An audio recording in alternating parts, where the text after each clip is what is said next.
After cashing the checks, money orders, and such, I returned to the office to get down to business.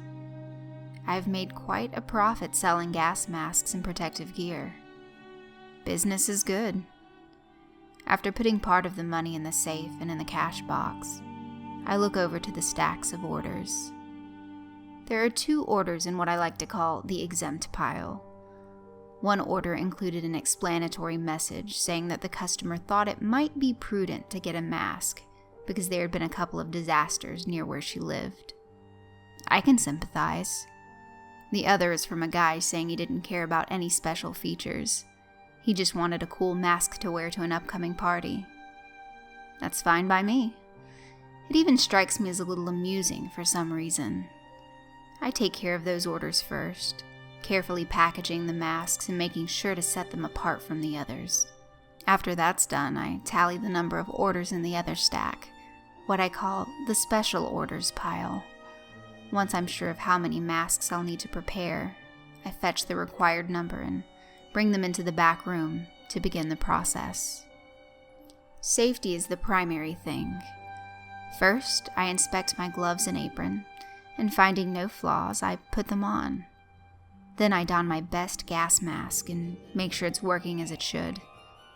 With everything in order, I take one of the masks from its container, grab one of the jars from off the shelf, and get to work. I pride myself on the thoroughness with which I work. By the time I'm done working on a mask, it's like the poison is bonded to the rubber, plastic, filters, at the molecular level. Most customers wear the masks at least once. After all, the first thing most people do when they get a mask is try it on, and every inch of skin in contact with the rest of the mask absorbs poison through the sweat glands. Even if the customer doesn't wear the mask, he or she just keeps it in storage in the house, the poison can still take effect. The poison is very strong, and I take the liberty of poking tiny, nearly imperceptible holes in the bags I place the masks in, before wrapping and packaging them. Poisonous fumes escape the bag and seep into the house, so chances are good the customer will still be poisoned to some extent. If the customer has ordered a complete hazmat suit, I hedge my bets by contaminating that too. Once the customers have sufficient amounts of the poison in their systems, they begin to succumb to paranoia and death. Some suffer cardiac arrest or respiratory failure. Others are driven to commit murder-suicide due to paranoia. It's easy for me to find obituaries, police blotters, and news articles, so it's simple to find the fates of the majority of my customers. There was a report from a nearby town of a man who went insane and shot his family members to death before taking a fatal dose of pills and booze. There was also an incident in another city of a woman who was shot to death by police after she took a gun and wandered through the streets raving and making violent threats, a case of unintentional suicide by cop. I checked my customer list against the police blotters and news reports. Sure enough, they were both on the special orders pile list.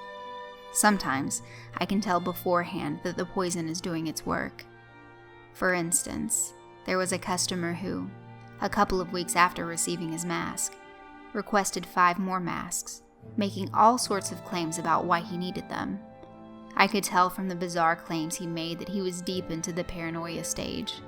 I told him not to worry, that I would send him the new shipment of masks expedited delivery at no extra cost, since he was such a good customer, and please let me know when the shipment arrived. 2 days after he contacted me to let me know it had arrived, I read his obituary. They speculated that it was stress that had caused his fatal heart attack. Funny stuff. The more people die, the more fear is generated. The more fearful and paranoid people become, the greater my sales. After the guy who ordered 5 additional masks had his heart attack, several of his friends and relatives ordered masks from me. This thing had them shaken, they said, that they would feel safer with something which could provide them with a little extra security, because you never know what might happen in life. I told him I understood completely and that I would give them the exact same service I gave him. After the news reports of the woman who was shot by police and of the man who killed his family, I searched and found the advertising offices for the newspapers in those cities. I placed an ad in each one, and after that, my sales in those cities took off like a rocket. Many of the customers I gained from those 3 incidents have already died, and more are on their way there. The cycle continues as the process constantly replicates itself. Yep, business is good.